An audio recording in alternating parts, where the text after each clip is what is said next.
Vietnam সরকার তার দেশের সব নাগরিককে স্বাধীনতা দিবস উপলক্ষে নগদ অর্থ দেবে বলে ঘোষণা করেছে। এই উপলক্ষে প্রত্যেক নাগরিককে $3.80 দেওয়া হবে। এতে সরকারের খরচ হতে পারে প্রায় $380 মিলিয়ন। বৃহস্পতিবার রাতে সরকারের এক বিবৃতিতে বলা হয়, এই ধরনের নজিরবিহীন পদক্ষেপ সব মানুষের প্রতি দল ও রাষ্ট্রের গভীর উদ্বেগের প্রদর্শন। বিবৃতিতে আরও বলা হয়, এই অর্থ নাগরিকদের ব্যাংক অ্যাকাউন্টে অথবা নগদ আকারে দেয়া হতে পারে। কেন্দ্রীয় ব্যাংক ও অর্থ মন্ত্রণালয়কে আগামী মঙ্গলবার জাতীয় দিবসের আগেই এই অর্থ প্রদান সম্পন্ন করার নির্দেশ দেওয়া হয়েছে।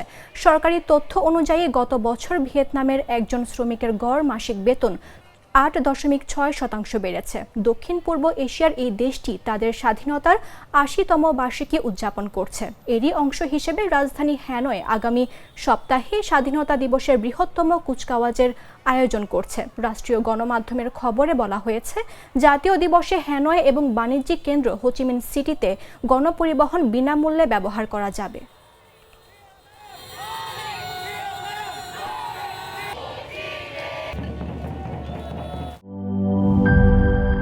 সবুজের দেশে নতুন রঙের বেশে ঘরে বাহিরে সাজানো বলকে রেইনবো রেইনবো রেইনবো পেইন্টস রে সাশ্রয়ী দামে দেয়াল রাঙায় রেইনবো সবার রং সবার ঘরে ঘরে rainbow Rainbow Paints, the color of joy.